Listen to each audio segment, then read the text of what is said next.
Hey, and welcome to another installment of Catching Up. I'm Sam. I'm Chris. I'm Jake. I'm Josh.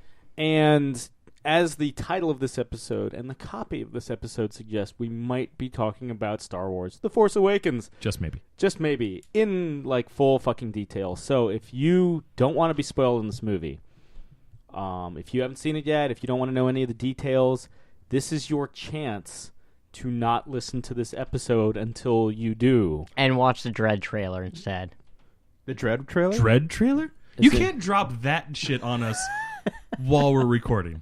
No, I meant the original one. Like, go back and watch it. Oh, okay. I mean, you can watch, but go watch Fury Road. Yeah. Or the that Fury too. Road trailer. Yeah. I mean, we were all about that one. I mean, Dread's money too. Or go watch Judge Dredd. Yeah. Or yeah, that. go for it. Yeah, it's mostly a good Dredd movie. Yeah. Yeah. Stallone, it's not, I mean, he's straight out of, like, I mean, Jake can Compton? speak more to this. Yeah. Yeah, he's straight out of Compton. Watch Straight Outta Compton. Yeah, that was a good film, It man. was. Would you put that in your top 10? As of right now, it is. I would, yeah. Or heck, go watch Attack the Block. It has a Star Wars character yeah. in it. Yeah. Yes. Definitely. In fact, do that instead of any other suggestion we made. Except, I mean, see Force Awakens. Well, Yeah. yeah, obviously. So basically, just like Sam was saying, one last I time. mean, straight out of Compton's good, too. Yeah. There's, obviously going to be spoilers. Just the whole episode is going to be littered with them. So Did you know the morning after, so this past Friday morning, somebody called in to Elliot in the Morning on DC 101, which is a local radio station here in the DC area, as DC 101 would suggest. And they spoiled it on the air. Really? They were like in What a mid-conversation dick. with like Elliot, Yeah. and they're like, yeah. Oh, by the way, Honda. Wow. An associate of Baba mine Booey. at work, a customer called in asking him to find a game for him, and towards the end of the phone call, dropped that exact same I think that's what it was. Yeah. I mean, we had an actual customer do that Oh, to to someone you. at our store Oh, today. yeah. The fuck? That's, You're not even that bad of a spoiler guy, Josh. But it's part of the reason why spoiler, I read the spoilers for the film because the human race, for the most part, is nice, but we get a couple fuckheads every once in a while, and those are usually the people that spoil it for entertainment. fuckheads. Fuckheads. I hate those guys. They're the worst. Fuckheads. Or people who just can't handle, like they just The have truth. to talk. Well, yeah, but they just have this compulsion to talk about it, and they don't care who hasn't seen it yet. Oh who yeah, is they're sensitive just to it. bubbling over with such joy. Yeah. They don't pay attention to who's which around I mean, them. I work at a movie theater, as we've talked about before, and there were several times like a lot of our workers saw it, and then like we're working like the next day, during the weekend, and they're talking about it behind the counter, and I'm like, dudes, there's literally people buying tickets to see that movie. Don't talk about it. Like, don't even play. Like, be like, oh, that time when he did the thing and that's dickish too. You Like, mean when it's Jar almost Jar like- swam in water and talked Yeah. funny? But it's like almost like I know something you don't know. Yeah, you can go fuck yourself. That's fine. Be childish like that. Yeah. I guess that's better, but it's not like still not ideal. Yeah. Yeah, you're still mean- as petty as I am. Yeah, and definitely don't walk into your building and be like, "Oh my God, can you believe that Kylo Ren is Han Solo's son and he killed him in the movie?" That last caress. And then as he tumbles With last caress Last caress. Last caress today. But is it the Whoa. Metallica version or the No, Misfits it's Misfits version? version. So I think right off, I think we that have seen the film agree. Obviously, hands down, better than any of the prequels. True Yes. that.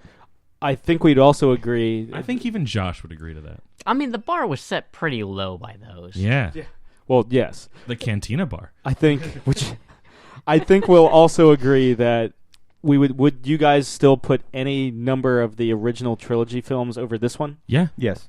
Yeah. yeah, Yeah. Even A New Hope. So if I you're said it. I'd put 5 above this one. well, isn't Well, five isn't your five favorite? Yes. So to be fair, of course he would. Yeah. I would put 5 above this one. Yeah. I put 4, middle ground with it. Well, I was talking. Well, to be fair, half of it is 4. I was talking. Yeah. Yeah, it really is. Somebody went online and basically did a Mad Libs with The Force Awakens, and they replaced like character names and locations with like locations from like A New Hope. Death Star Yeah, equals Star Killer. yeah, like Kylo Ren equals Darth Vader. yeah, Tatooine, Jakku, Yeah. Droid- BB-8. yeah. R2-D2. yeah, R2D2 or droid with plans to Death Star, droid with plans to Luke Skywalker. Yeah.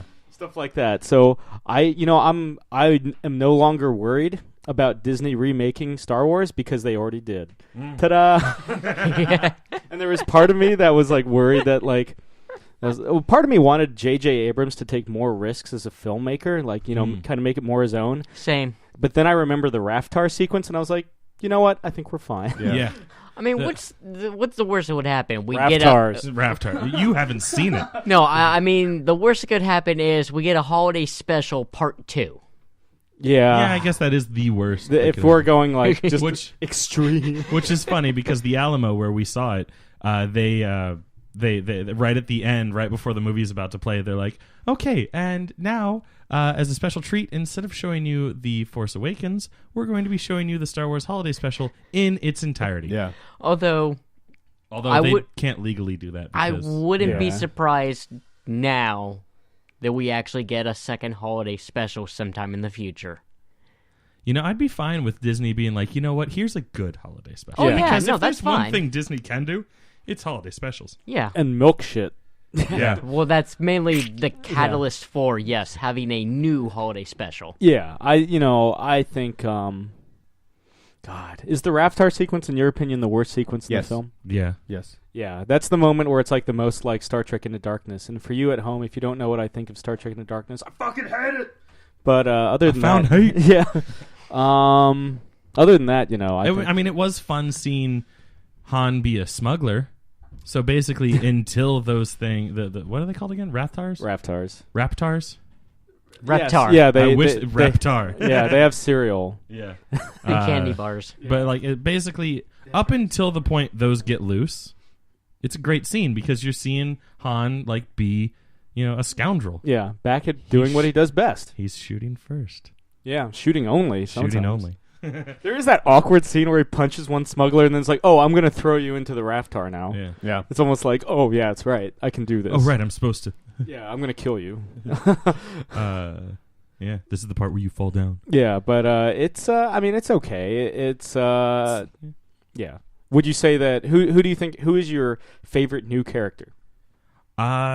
It's it would totally be Poe if he got more screen time, but I'm going to go with Rey for me. Yeah. Which, excuse me, it's funny you say that because Abrams had a very different idea for what he wanted to do with Poe. Oh yeah?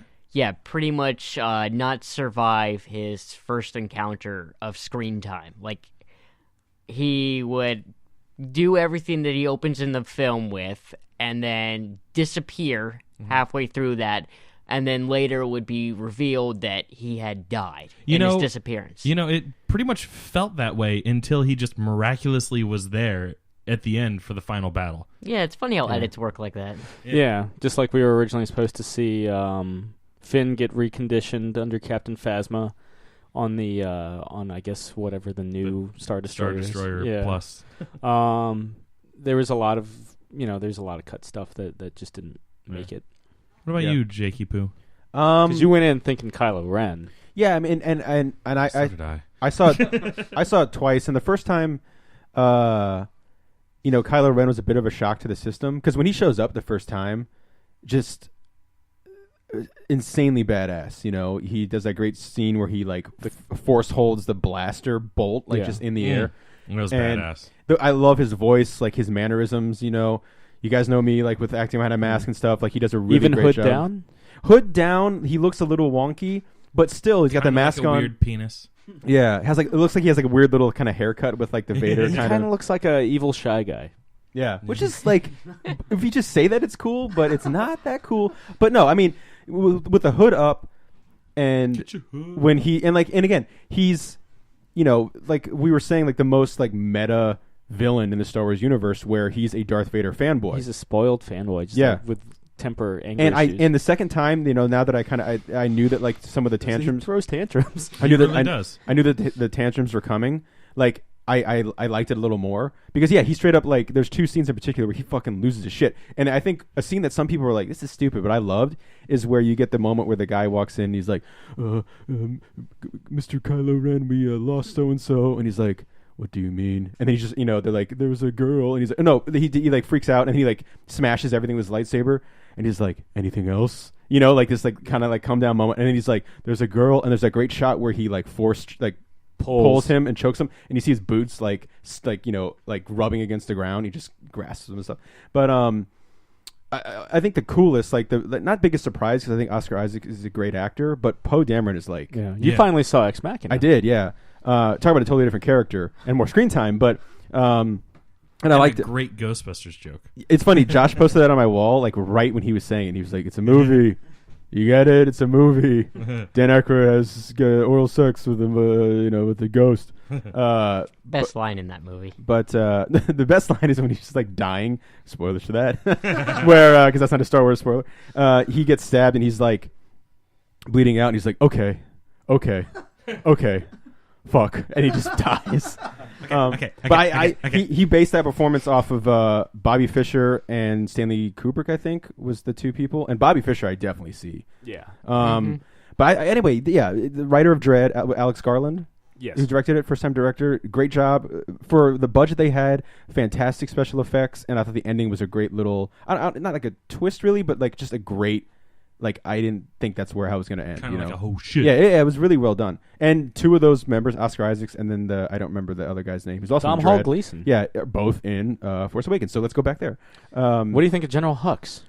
I mean, he's just Chews scenery like a motherfucker. Chews scenery big time. I liked him. You can like villains that chew scenery. Yeah, I'm yeah. just saying he chews scenery like I'm being his champion. Yeah. I mean, I thought he was great. I loved the fact that like it seemed like he was like being like a mommy likes me more. Oh you yeah, know, with him whenever- and Snoke. Yeah. speaking of Snoke, because I haven't seen any of what he looks like other than seeing Andy Serkis do the mocap work. So he looks like a really big Gollum. You know how if you're gonna do practical effects for everything, you think that maybe entirely CGI characters would kind of stand out not so well. Yeah. Think that. And it's like he's massive, so it stands out. To be a fair, lot. he is a hologram. Yeah, but Yeah. Oh, so we don't looks- see a It's like it's the physical new representation. It's the Emperor from Empire Strikes Back. So not only is he CGI'd, but he's a hologram CGI. Well, yeah, communication. yeah, like right. they do in all the Star Wars But movies. so we don't get like like an actual representation of CGI character. We just see it through the hologram technology. Yeah. The character himself is not physically, quote unquote, because it's a CGI character, but yeah, the character is not physically present in any of the scenes in the movie. Yeah, we don't know what exact scale he is. Like because size. he is fucking huge on the hologram. Yeah, and I'm all for Andy Serkis doing mocap, but they could have like put a hood over him. Maybe they would have Keep been like, him in that's the too much at the shadows. Emperor, but like seeing his clear face, where like you get Or these a levitating chair that just moves around. lived in sets that are like all physical, like even something the aliens or practical effects, and then you get that CG guy, and you're kind of like, whoa, because that It's a little jarring. Yeah, it's a little jarring. There's a couple other moments too It where wasn't like so bad for me. with the CG thing. I didn't mind it. Like I was like, oh hey, cool, a completely CG character. Yeah. As soon as he showed up, I was like, "That's Andy Serkis." Well, yeah. He's not know supposed to be the only one as well. No, there were Oh other. yeah. Well, characters, I'm but, trying like- to remember the other the actress that. Lupita Nyong'o. Thank you. Plays an entirely CGI character. Her CGI is actually quite good. Yeah. In Probably my because we opinion. don't see it through a hologram. Which one? She's Well, the probably because it's not low light. Either. she's the miniature orange Ninja Turtle. Oh yeah, her With the magnifying glasses. Yeah, I know. She's. I mean, yes, she These is. characters She is. sound cool from their She is descriptions. clearly 100% CGI. But yeah, she kind of reminded me of like a much more sweet version of what's her name, the seamstress from The Incredibles. Oh yeah, the Edna No capes. Mode. Yeah. Yeah. Okay. But 'Cause yeah. she's Voiced supposed by to, Brad Bird. She's Yeah. supposed to play a pirate, right, in the film? Yeah, it's never quite clear. We know she's the proprietor of this, basically the new cantina. Not for But long. like sort of like an underworld. But figure. she seems to be the kind of person that can get you things that you Exactly. need. Okay. She knows Cool. everybody. Everyone knows her. Yeah, Yeah. she's got the hots for Chewie. And So Well, she runs a and she's- Cheers bar. Yes. When they walk in, it's Norm, but it's Han. Yeah, and somehow gets her hands on Luke's lightsaber. It's like Afterlife on Omega, Okay. but she's not as sinister. I found afterlife. I get that reference. I Sam. know you Thank get you. that reference. I don't. It's for all you Mass Effect 2 fans out there. Cool. So now One that day, we've Chris, now that one we've day. now that we've thrown them that bone, yeah, The Watch one our bone numbers you get. skyrocket down. yeah. I think we're not Yeah, talking about Ground Mass Rocket? Effect 3, but the Fuck you. yeah, we'll get you guys back with Andromeda, I swear. But the okay, I think the big mystery for all this is who do you think Rey is? I would not be surprised if she was Luke's daughter. I wouldn't either, and I won't be bummed if that's the case. Yeah, neither would I. Yeah, But not surprised or upset. I would like for this character to not be associated with the Skywalker It would. family. Yeah, it would be nice to not Yes. have nepotism God, in yes. the entire series. Yes, thank you. Yes. But again, I'd rather- I wouldn't be bummed out and because she then- kind of looks like Keira Knightley and Yeah. Natalie Portman. Yeah. Yeah. But yeah, yes. Wouldn't it be I can awful? dig it. Wouldn't it be awful if it was just like, oh, Kylo Ren is Han's son, and fucking Rey is Luke's daughter, and fucking Finn is Lando Calrissian's son. Yeah, I think the big thing, the big hints of her, I mean, for her being obviously a Skywalker is Luke's and Anakin's old lightsaber calls out to her in the cantina. And of analog. course, she's Force sensitive, so therefore she's probably a Skywalker. Yeah. Well, Because there's. why not? That doesn't necessarily mean she has to be a Skywalker, but Right. it's a strong supporting Oh yeah, argument. yeah. But there's also a really good theory out there, and from what I understand, hints of it are thrown. She could have been one of the Padawans originally being trained by Absolutely. Luke. Yeah, because she talks about, as a child, she talks about dreaming of oceans. In the planet at the end where Luke Skywalker is, kind of holed up, is primarily an oceanic planet. It's basically Right. Waterworld. Yeah. It's got the islands and everything. It's basically like the top of the mountain. The best in, parts of Waterworld. in Skyrim with the Greybeards. That's exactly what it reminded me of. Okay. There's another video But- game reference for all you bros. What would make it great if she is the daughter of Luke is if they just, do ultimate fan service and throw into the next film. Mara Jade. Yes. Yeah, from the Thrawn trilogy, Erections. But the And actually, if I'm That's not the subtitle, right, Sam? Episode 8. Erections. If I I'm can just not, see that the crawl. It's erections. And then the actual I have an words erection. is you I don't have an need erection. shit. I have an erection. Yeah. I No, have the an actual erection. rest of it's just a raging hard on. A gif of just a fucking Yeah. dick. Or a lightsaber but, igniting. So Mara Jade, if I'm not mistaken, and I'm sure one or two people will correct me if I'm wrong, but technically canon because her character appears in the NPR radio play for Return of the Jedi. if Disney counts it, sure. Yeah, they retconned her into the Jabba the Hutt scene, which is her quote-unquote origin story. Right. The Yeah, as long as they didn't say the radio plays are out, because they said all the books have become Right. legends. Yeah. yeah. But then again, I'm a little torn between whether I want the radio play to be canon because it also ruins Grand Moff Tarkin because in A New Hope he's like, should I prep my my fucking escape module? And guy's like, oh come on, you gotta be tough in front of everyone. Man with the up, rebels. Grand Yeah. Moff. And then the next scene is the scene that's in the movie, and he's like, evacuate in our moment of triumph. I think you overestimate the chances. But Sorry, I was too focused on rolling my R's because yeah. I love the way he rolls every R. Yeah, Cushing, classically trained, man. But the My favorite Doctor Who. so counter. Take that, nerds. So counterculture. There go our numbers again. Yeah, right. Yeah, all those. It's Brits. fine if I admit that my favorite one is actually Eccleston. That's still going to hurt our numbers. No. I think Eccleston is more. I think people forget or just straight up don't know that Cushing was a doctor. I'm sure it's more don't know because they're not canonical movies. Yeah. And besides, there are people two. love their U-boat captains for flying around in a TARDIS. Oh, because of his look. Yeah. Yeah. I will. He was a human. He was.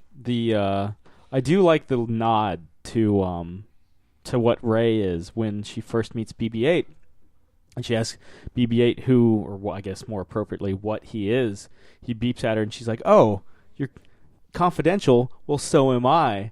So I always thought that was a nice kind of little wink that will, it's a big secret what she'll end up being. And the fact that she doesn't require a translation software to understand what he's saying. Yeah, it's that almost is like, nice. It's because if I remember correctly, one of like Luke's like quote unquote force powers is to be able to understand what R2-D2 is saying. I figure he always would have spent enough time with R2 to eventually understand. I mean, yeah, I'm sure it's similar to like how like Han understands Chewie based on like just being around him for a long time. But like, I want to say or the funny thing is he doesn't understand what Chewie's saying, and he's just like you do with a pet. You just respond. You're like, I know, and Chewie's like, no, you're getting everything wrong. It's a living nightmare that I'm in. He gifts Han every Christmas a Understanding Wookiees Yeah. for Dummies book, and Han just throws it away. You're Yeah. so funny. I know how to Chewie. speak this, Chewie. I'm gonna let Kylo Ren kill you in a couple years and do nothing. The I Because he think doesn't. Hey, Oh, he goes, no, that's Chewie. letting the I mean, Wookiee yes, win, Chewie lets right? loose. not to mention like I think Chewie knows that what Luke or what Han is trying to do. Yeah. Clearly it doesn't work out he's for him. not. He's not nearly as good as Luke. Yeah. Though, would you guys agree that and the destruction of the Hosnian system, not Coruscant, is kind of oddly emotionally muted? Yes. I will say the Coruscant stuff, whatever. I didn't even realize that was the case when Or it happened. Hosnian system. Yeah. Bosnian system. And I was just like, yeah, whatever. Yes, it's the Bosnian system. They Yeah. they re-kick off the Serbo-Croatian War. And but I will say, Way you to know, be I don't progressive, even guys. know what the Hosnian system is. It's But I believe you. It's the system they blow The up. new Coruscant. It's the new Alderaan, really. yeah, it's Well, they blew it up just like Alderaan. So yeah, and everyone's like, oh, we're gonna be next. But no, I will say like, yeah, I felt When- more pain when Alderaan was destroyed. Sorry. well, I mean, it's I guess because it's like one planet, and we're like, oh, it's And we Leia, see Leia's An emo- immediate yeah, reaction. There's to an it. emotional build up and an emotional tapering off. Yeah, I mean, it's a bummer. You know, you don't want to be on a planet when it explodes. But the moment for me, like the moment where like Han dies, it's something that like, you know, we'd all kind of thought about and we're like, it's probably going to happen. And it was just like, yeah, it's definitely going to happen. But the two like moments for me that like the death was like muted and it was numbing mostly because it's like, oh shit, Han is dead. And like, that's it. Like, you know, you're not going to recover the body. He's never going to interact with Luke. We don't get to see that. Like it's done. He's dead. Like you know, it's fucked up. But I love, and we're talking about favorite characters. Like, in my favorite character in this movie, like new, old, whatever, is Chewie. Like Chewie gives out of all the movies he's been in, the best performance. He's funny. He gets to kick ass. Also, he has the two most like heartbreaking moments, and I think the overall for me the most heartbreaking moment any of the saga of Star Wars saga is after Han gets fucking impaled. Right? They cut to Chewie, and he lets out this fucking like heartbreaking like roar. Right? Because like he's seeing his best friend, the dude with the life debt, dead. And he immediately fucking goes off and just starts killing stormtroopers, right? Boom, boom, boom, killing them left and right. Gets a hit on Kylo Ren. He gets a hit on Gets a Kylo good, Ren. solid yeah, hit. fucking rocks Kylo Ren's, stupid fucking waist.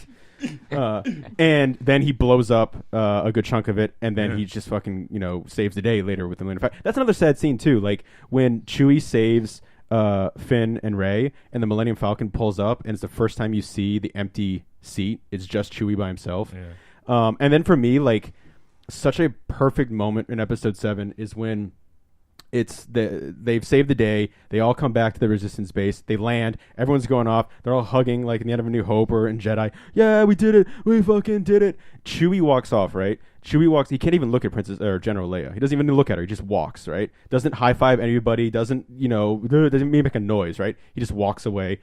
Picks the quietest moment, like picks the quietest, darkest place in the entire Resistance base, and just fucking cries. Like that's the saddest thing I've ever seen in a Star Wars movie. And it's not like this like big, tearful cry thing. It's just this little like when he's like like make that kind of like almost woofing like sniffing noise. And he's just sitting there with his hand on his head, devastated that Han is dead. Like that's the saddest thing I've ever seen in a Star Wars movie. And I think it pays off because when you see Han and Chewie for the first time in this movie, like that friendship is so lived in and earned and believable because we've seen it for, we haven't been around for 40 years, but we've seen it for years and years and years. And to see, again, their interaction, and they give them more to do in this movie than I feel like they've ever really done in Star Wars before.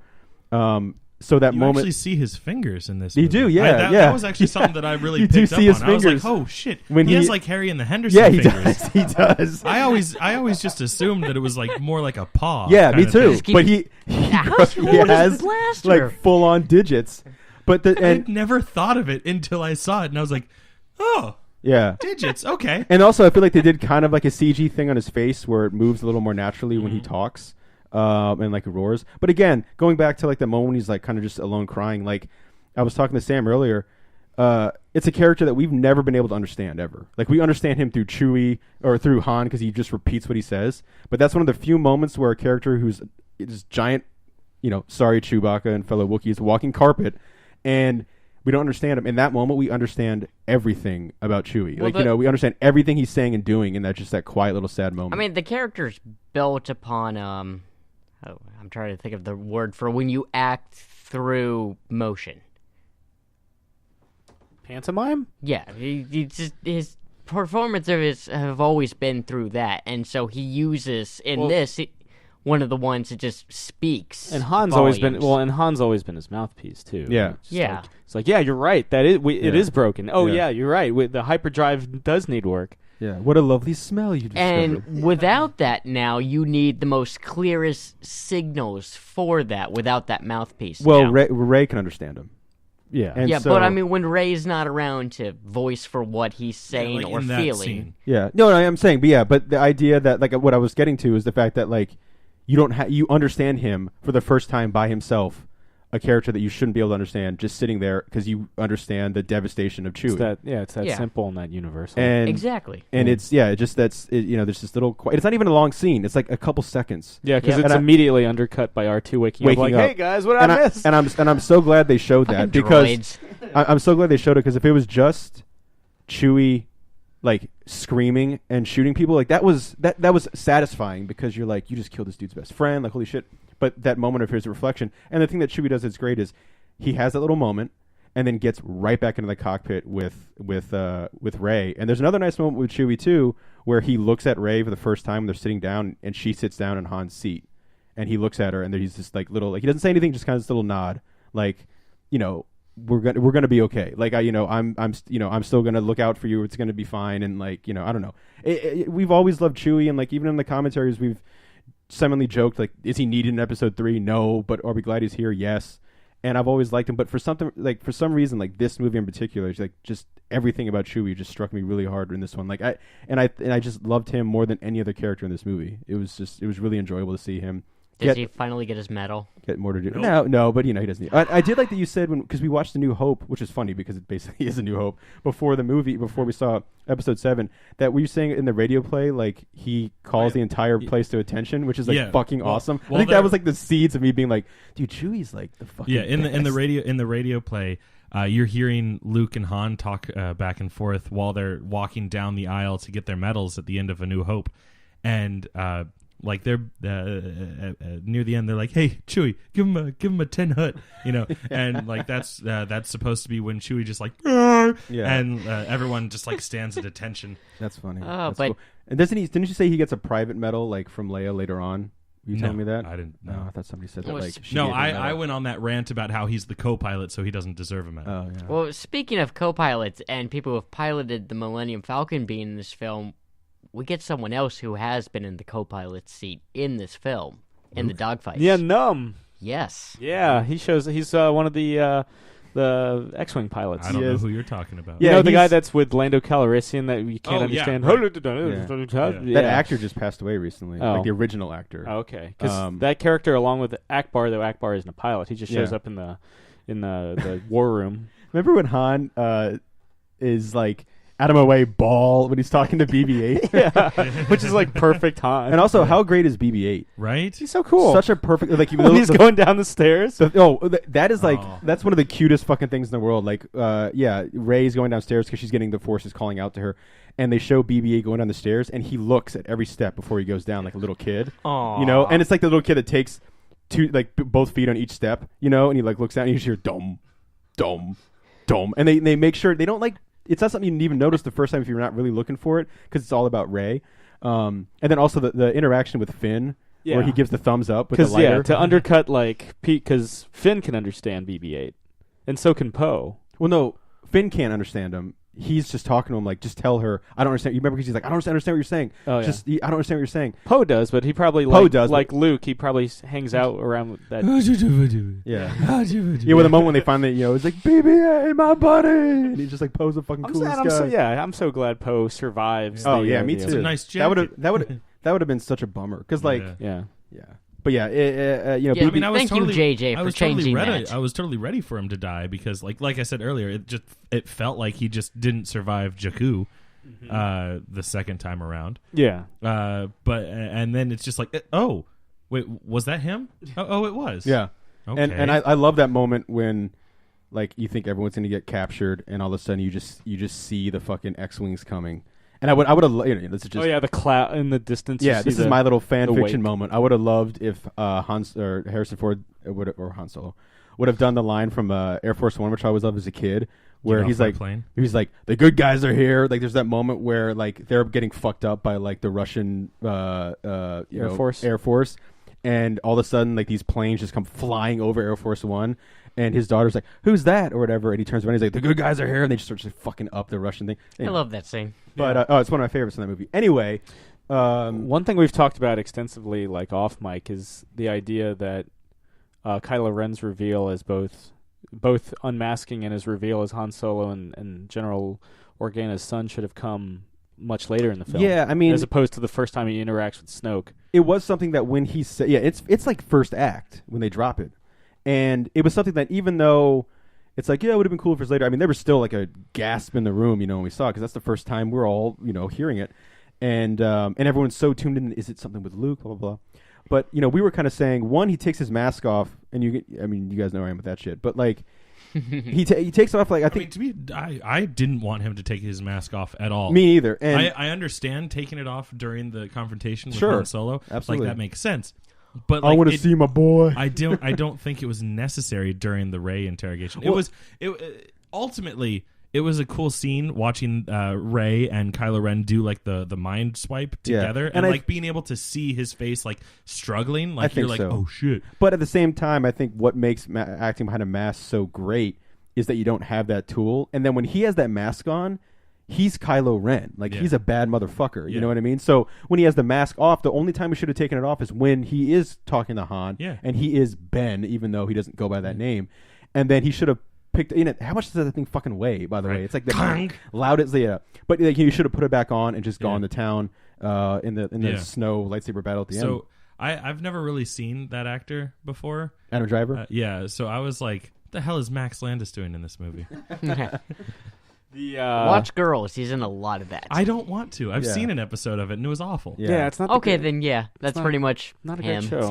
It's not a great it's show. not what New York is like. No, but that is Adam Driver's acting a long time. I'm aware that he was in that. Yeah. In fact, I remember when it was announced that he was going to be in the new Star Wars movie, I was like, a fucker from Girls is in this movie? Yeah, pretty much. Yeah, I will say one of the cool things that I knew now going into the second time, because I also saw it twice, knowing where Daniel Craig crops up. Yeah.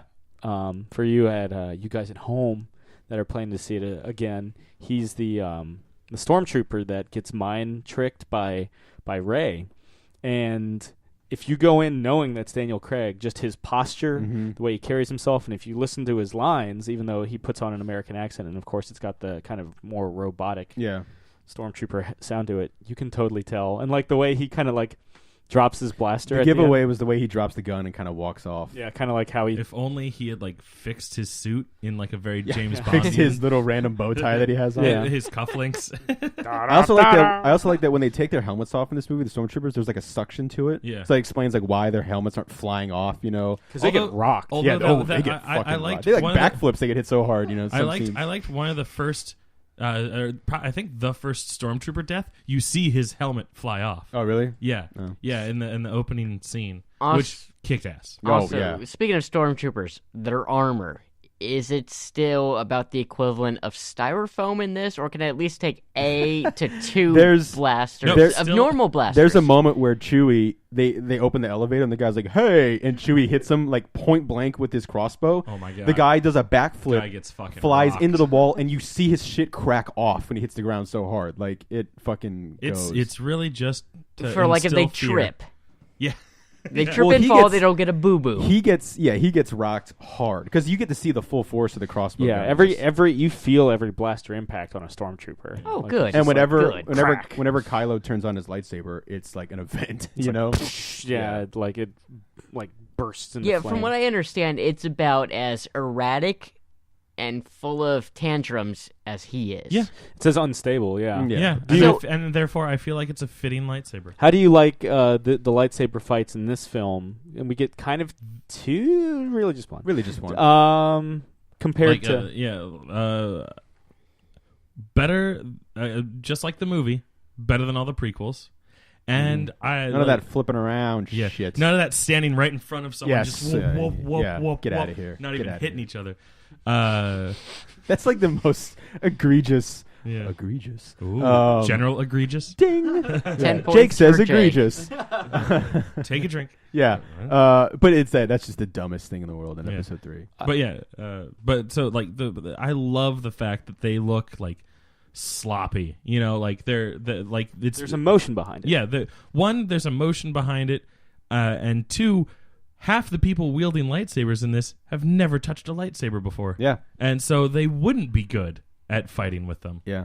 Well, from what I understand, that crossguard really doesn't help him out in this one. He stabs Finn. Finn with it. He's like, because they're holding it and he just kind of goes Yeah, like, but I mean, when he comes to Rey, the crossguard really doesn't Well, I mean, benefit it much. helps. It helps as much as a crossguard on any sword would help. Yeah, if you're going at someone, down from the top. It's not full body armor coming out of the sides. You know what, though? You know what? No, it does help him a lot because his hand didn't get hurt at all, and that's what a crossguard shields. I feel like he does a lot. His way of fighting in the movie, he does a lot of like this spin move, like not like a flip thing, but he spins his body and he uses it to twist. Like he'll twist his broadsword. Doesn't he broadsaber. lose a limb though? No, he does not. Nope.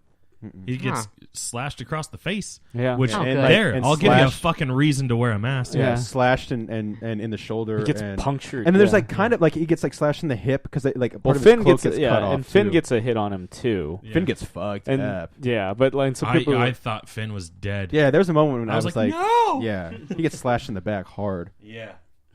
Gets like that. Stupid. Yeah, if he were a crazy 88, he'd be dead. Yeah, like 10 times over. But I recently rewatched Kill Bill, Volume 1 and 2. it's good. I think that's the first film where Tarantino really feels confident as a filmmaker. Yeah. The Alamo is pretty much doing every single Tarantino movie to build up Commemorate. to Hateful Eight. I want to So say they're doing a Kill Bill double feature. I want to say real Nice. quick too, like props to the Alamo for like their Star Wars stuff. Like Yeah. that was a really enjoyable thing. Like most of the time before a movie, you just sit and talk with your buddies. But like, and we They did have that like too. stupid trivia, But or we first were looks like- at like TV shows. We were like on fucking cloud nine. Like we were so excited for the movie, and they had like all these old toy commercials. Mm-hmm. The like you said they had that joke about the holiday special, which is funny because you called it like right before. They had just all these like little like montage moments of other movies that are ripping off Star Wars. Yeah. Oh my god, It that was one so with much- the lightsaber nunchucks. Oh, it was great. I want to see that movie so So bad. again, That sounds like a machete film. it was one of those things where like Machete in space. it was one of those things Fingers that crossed. oh yeah, where when Mel Gibson rolls up in like the land speeder, or whatever, he's like, I like Star Wars a lot. But anyway, yeah, it just made the time fly by. Also, Yeah. their pizza is the Mad Notes. Yeah. I've never actually eaten there. This is only the second time I've ever been there. The first time was for the Santo Blue Demon. Contra yeah. La Monstra. But did they have blue milk? No, they did not have blue milk. Oh. Yeah, I didn't try any of like the Star Wars centric They foods didn't, or drinks. They didn't look that great. Yeah, I just They I really, wanted they something. really just threw in Star Wars words. I regular wanted food. Sold. I wanted to have something that like it was like handheld, quick, and I could eat it before the movie because I was like, oh god, and then A hot dog, Jake. A hot Yeah. dog. That's what Yeah. you're looking Hot dog. for. no, well, pizza works too. But a hot dog would be perfect if you're watching Dirty Harry. Oh yeah. No ketchup. That'd be rough. I'd do no ketchup in honor of Dirty Harry though. Oof. Only mustard. But I'd be okay with that as long as it had mustard. yeah, but or chili and cheese. That too. Or mustard and chili is good too. But anyway, what was I going to say about Back to unedible things. unedible things? Yes.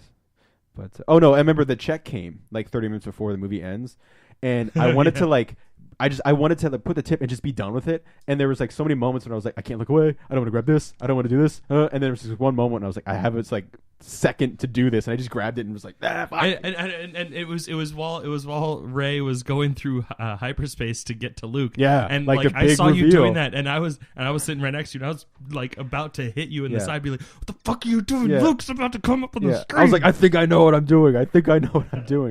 But yeah, I mean, the big thing.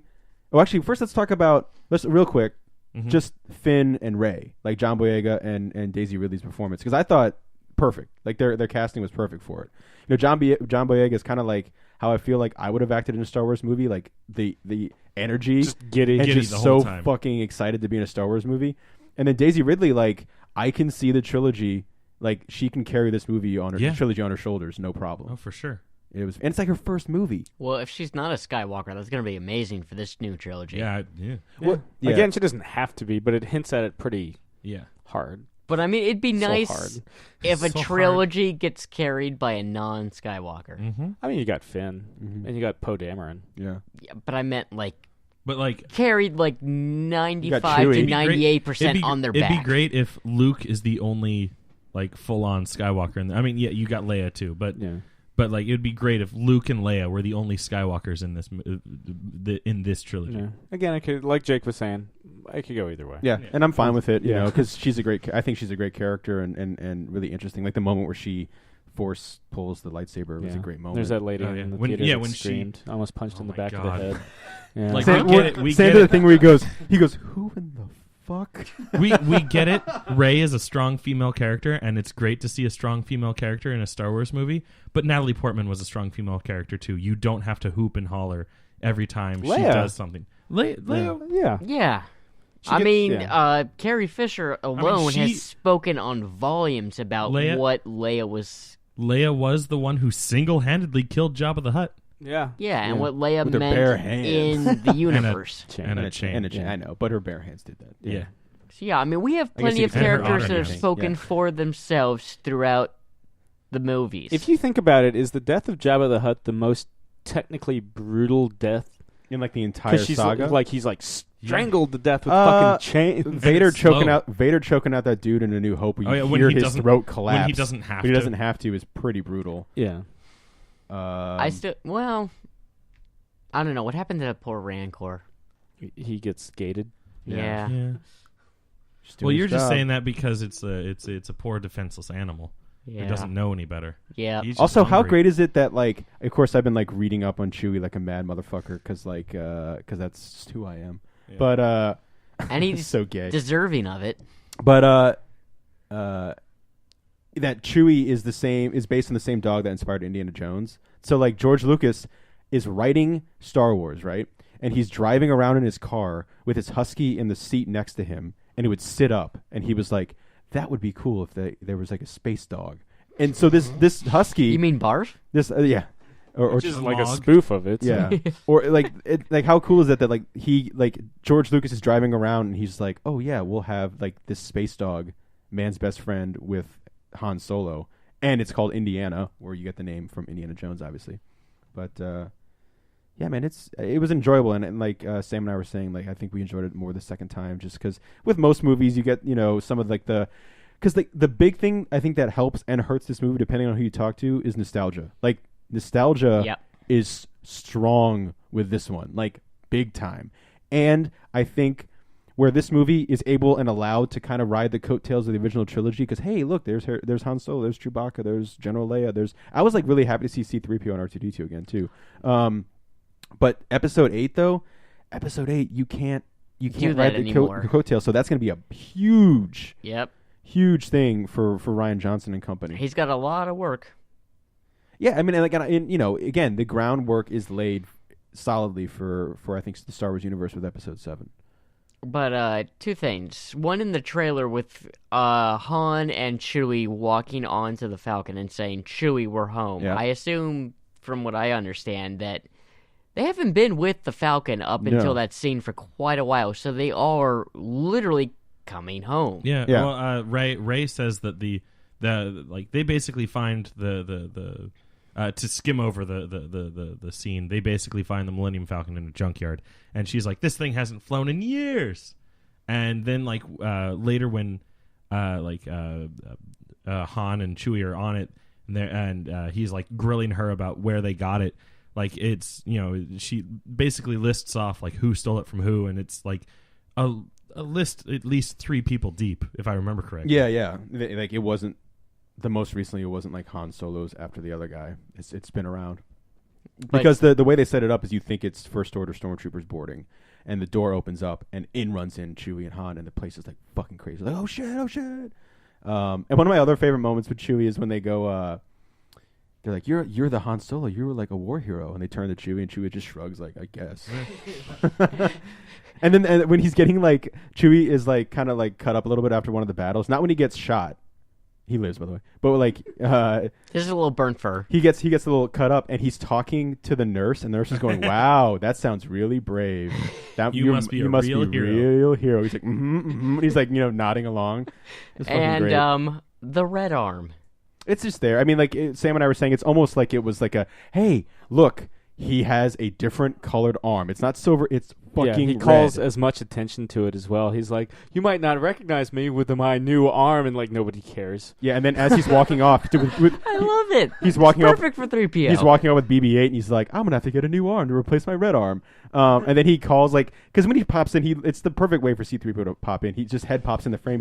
He's like Han Solo, and he's like, I never, and he's like going crazy. And then he like a fucking robot. He stumbles over himself because he sees he's been living with General Leia for years now, and because Han is in his presence, he calls her Princess Leia again. He's like, General Leia. Oh God, and he like walks away. It's just perfect. How embarrassing. Yeah, it was just perfect. Please, and then Han has something to say to him. Yeah. I think he just kind of looks at him. He's like, oh yeah, C-3PO. But I feel like that the line about his red arm was thrown in just because JJ was like, people are going to go nuts, bitching about this red arm. And By the way, he gets his normal arm back by the end of the movie. So did he? I don't remember seeing Aw. it. Yeah. They call no attention he's to it. I mean, I didn't notice it the first time. He's back to full C-3PO. But Silver leg and all.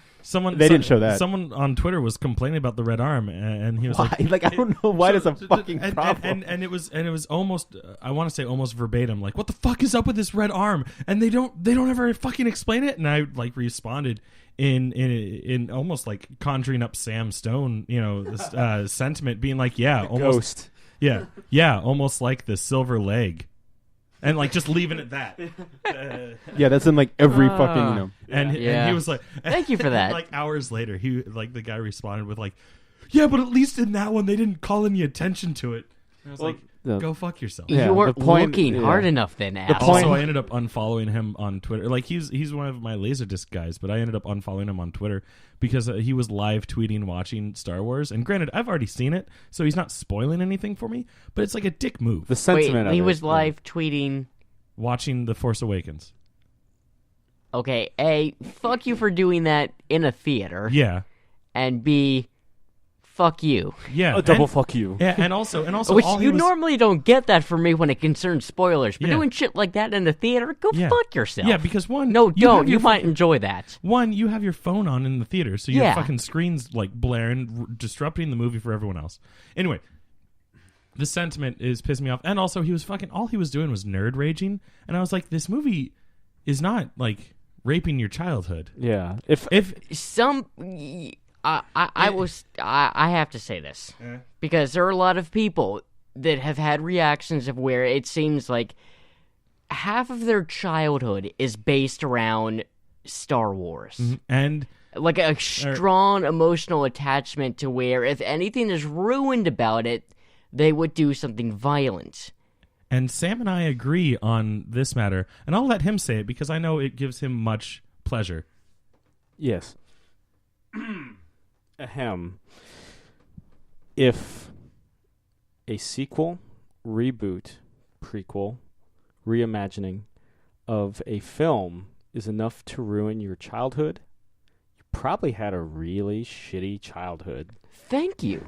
And some of you out there, probably, but still, No, that's exactly how I felt. Big picture, guys. Yeah. Big picture. Yeah. Yeah. As It someone, may be a big picture, but think about the real big picture. Well, yeah. Basically, the bottom line is there is no movie, like Sam was saying, or reconfiguration of anything that can rape your childhood. You are a fucking idiot. It's just the stupidest thing in the world. Or that should have to define your childhood. That if it gets spoiled early, you beat someone to death over it. Yeah, like this movie being bad. Much like, and I'm not saying it was. I'm just Much like the Ghostbusters hypothetically- reboot. Hypothetically saying, like, if this movie were as bad as he was making it out to be, or if it had been Episode 1, which was legitimately terrible, like, that didn't ruin 4, 5, and 6.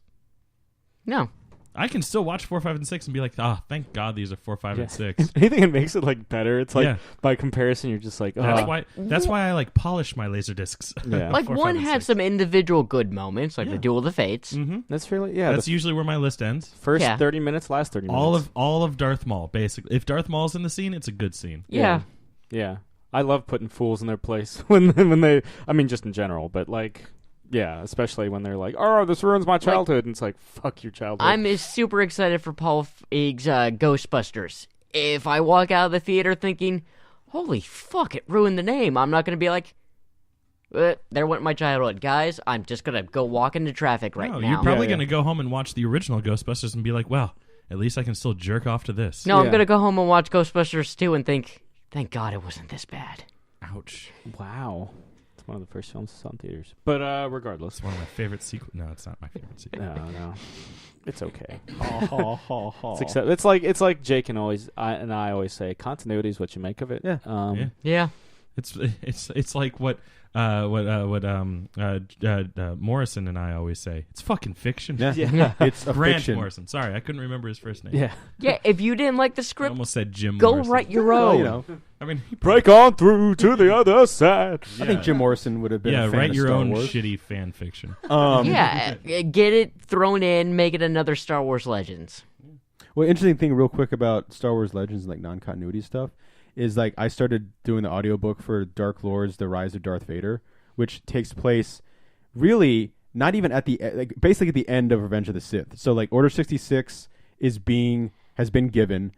Jedi are getting fucked up and killed everywhere. You meet this group of clone troopers and Jedi where they refuse to do the order. They're like, "Hey, you saved our lives. Run. But if we find you, we will kill you. But we're saving. Just go." And they're like, "Thank you." And they throw their lightsabers in like a swamp. And they're like, "Bye."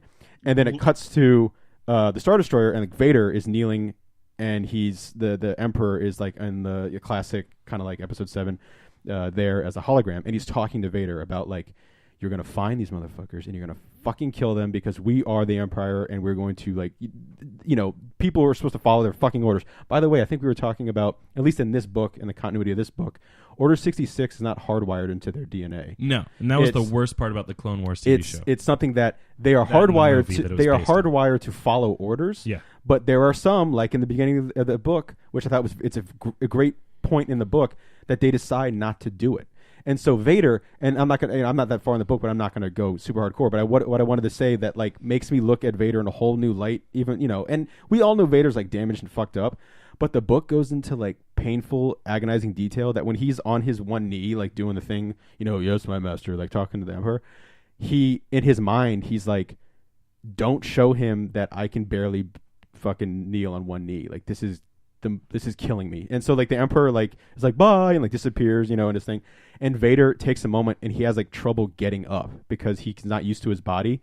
And he's basically, he goes through this whole thing where he's just standing there and he looks down at his legs and he's like, this isn't walking. And he goes into this inner monologue of how his nerve endings are like exposed to like the metal in his legs. And like every walk is excruciating, and like the wiring's getting caught with his own nerve endings, so he can't like walk, and it'll like, you know, he doesn't, none of it feels natural. And he basically in the book calls out the medical droids that do the operation at the end of Revenge of the Sith. He's like, I know how to like build shit. I've been building shit in my life. These guys fucked up. They used like what metal did they use in me? This is bullshit. And there's a funny moment where he's like, I'm glad I killed him because like they fucked up his operation. And then he's like talking about his arms, like his gloves don't fit, how his breathing is fucked up, and how everything he sees is like fish-eyed, you know, with his goggles. And like and he's like, this isn't this isn't breathing, this isn't seeing, and then he ends it with this isn't living, and he's standing there and he's like he's almost screaming inside to get out of the suit because he's claustrophobic, and then he composes himself and he walks outside, and then he walks out onto like the deck, and he talks about how he doesn't want to interact with humans anymore because he can't identify with them, so he doesn't bond with, but the clone troopers are around, and he talks to them more because they're stuck in this, not stuck, but they're in this outfit, and he can kind of, be like, and then so the whole time he's going, his inner monologue is Anakin Skywalker, like calling out to him, and he's like, get out of my head, because he has moments where he allows himself to be like, we always have those moments where like we doubt or we think back to something where he's like, I could be sitting with my wife right now and my kid, but now I'm basically this dead man being kept alive in this suit that can't walk.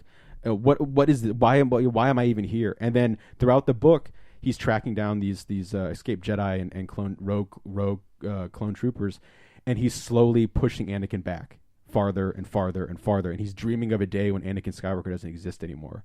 And he even goes as far to basically say fuck the Force. Like he has this little hyperbolic chamber. He takes his mask off, and he's like, the reason like his voice is deep is because he can't really speak, like because he has no vocal cords and he has really no eardrums. It's almost like super hearing, like everything he can hear all the time because his eardrums were melted, and they go into crazy detail. But but there's a great moment where he has his first lightsaber battle. He gets the famous Sith blade, like a week or two old, right? And he turns it on for the first time, talking to these when he confronts a Jedi, and the Jedi's like, "Oh, Sith blade, oh shit!" Like fighting Jerry Seinfeld. Oh shit! And what he does is he talks about how difficult it is to fight as Darth Vader because he's still getting used to this body. He's not walking on legs; he's walking on two metal fucking poles, and he doesn't have limbs. And so what he does is basically the way at least they describe it in the book is he just beats this Jedi to death with basically a lightsaber. He just overpowers his Jedi over and over and over again. And then he also kind of is like, look, do I have to use the Force to walk? He's like, if I have to use the Force to walk, what the fuck am I doing? It's implied in Revenge of the Sith that the most painful part of the process is when they attach because that's when he screams the loudest, when they're attaching the... Yeah, because it's all exposed to nerve endings. Yeah, I assume they just kind of like stick like... And they stick like they even talk about how he like shits, kind of like they don't like go in the great teeth. They're like and then Lord Vader shat, but like and then his butthole puckered. But I mean, like they talk about like how the breathing tubes are like stuck in his neck and his chest, and like how the beeping. There's always that beeping that drives him insane. He's like, what? And he's like it's so interesting because they have this inner monologue where they do sound effects and they have music during the audiobooks. It's kind of cool. So like when he's talking out loud, it's not James Earl Jones, but it's deep and it sounds like James Earl Jones. But then when he's inside his mind, he's this almost whispered Anakin Skywalker, and he's just fucking tortured. And so the idea of like every step that he takes is a reminder of what could have been and how painful physically and mentally it is. And it's like a really interesting book so far of like, because I've always wanted to see what happens after Revenge of the Sith, and this is a great book to do that. Does it go over what the button switches on his chest plate are for? I mean, it kind of does. It talks one to call his mom to come pick him up. Yeah. Take there's nerds. There's one. I mean, basically, it talks one about to flush Kylo after Ren he would goes. be displeased. Yeah. Because he represents all the... It talks Vader about that fanboys. if his if his like breathing apparatus Reference to a fails, Conan skit. it's like it turns back on or whatever, and it's constantly going. But like it's always like failing and turning off, turning on. He's just like, God damn it! But he just cracks it open, takes out a soldering iron. I'll do this shit myself. Yeah, but the whole time he's just devastated. Like whenever he's not, and the cool thing is too, everyone thinks one, Anakin Skywalker's dead. They don't know Anakin Skywalker's Vader, and two, nobody knows who fucking Darth Vader is. They keep referring to him as like a General Grievous ripoff.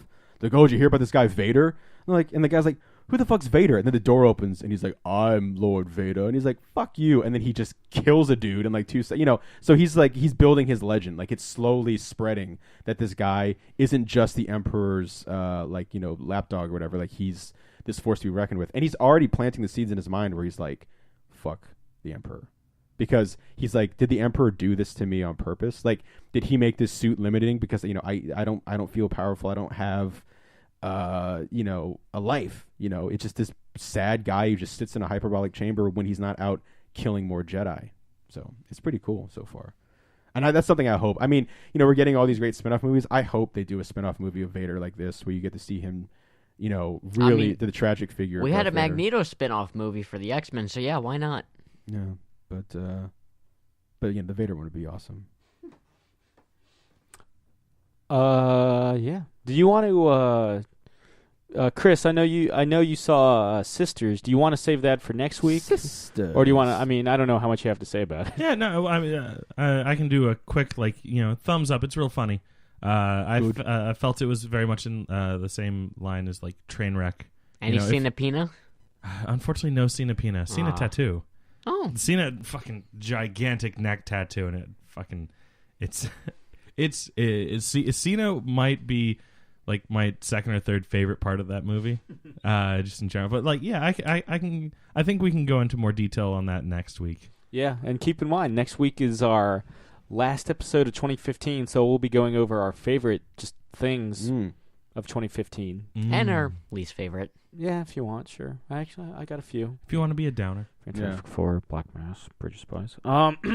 But yeah, we'll be talking in greater length about all those things. So yeah, go out. If you Can we real quick lament on the fact that General Phasma was so underwhelming? Captain Phasma? Or Captain Phasma. You're ranking people up. Yeah. yeah. Well, you know what? Well, Abrams is ranking them down. Yeah. Probably part of the reason why I was so disappointed, because like in my head, General, but yeah, Captain Phasma had like 10 minutes of screen time and didn't do shit. For proportionate to all the stuff she shows up in like the trailers and materials. Yeah. I mean, to be fair, I guess in the trailer you only see that one scene where she's walking down the hall. Like a hoss. But yeah. But like Before she gets tackled by Chewbacca. Yeah. So she's built up greater in the trailers than she is in the actual film. Yeah. Everything, yeah. And again, some people were saying that was just like, hey, we got a cool character. Like, kind of like what happened with Boba Fett. Mm-hmm. Like, Oh, it sounds like an the appetizer. Toy, well, the toy did all like the thing where everyone's going, look at how cool he is. But then you watch the movie and Chrome Trooper. yeah. I mean, she looks fucking Yeah. awesome. Well, And I believe And she she signed will- on she for will- the next two I think movies. she's gonna be so back. at least the hopefully, next one. hopefully they can expand on her character. Like, we don't know whether or not she survives the Death Planet, so I'm going to keep calling it the Death Planet because That's fine. that's a cooler name. No, they've It basically. Planet I mean, Zero. Yeah. Abrams Oh, has fuck gone. you. Abrams has gone on to record to say like she is one of the baddies that survives this Good. encounter.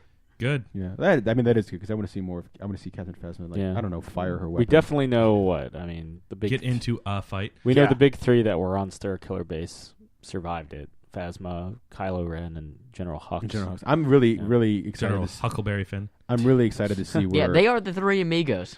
where Kylo Ren goes. Yeah. They said they were going to comply. I assume his training is parallel to Rey's.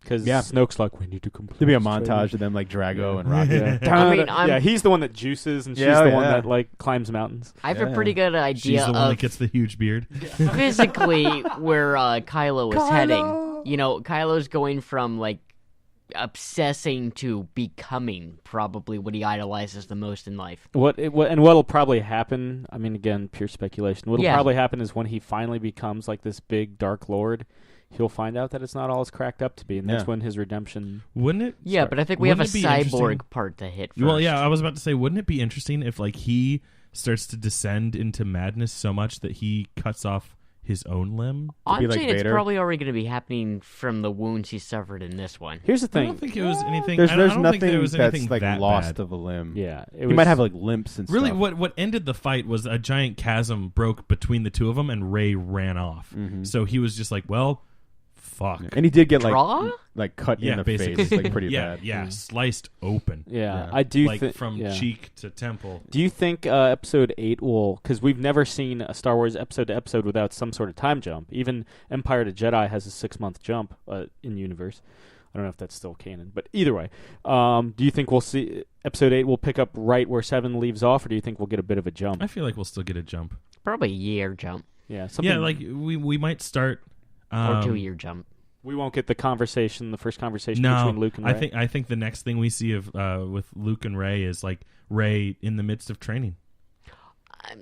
Got Luke on her back, like Yoda. I don't think that big. I think the first scene will be the continuation of the meeting and then a time jump.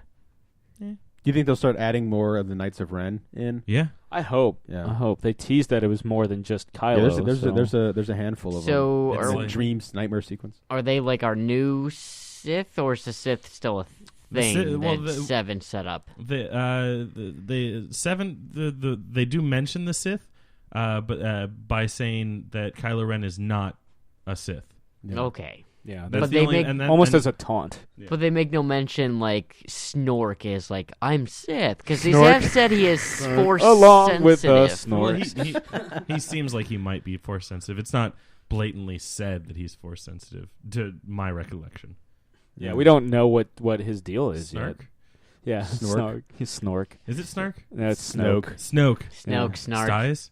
Yes. Another funny thing, real quick. Not funny, Stags. but like when they give Vader his new lightsaber in the Dark Lord book, the Emperor's like, the Sith doesn't use lightsabers anymore, and he's like, what do you mean? And he's like, the only reason Sith use lightsabers now is to mock the Jedi as they kill them, because they don't need a lightsaber to fight.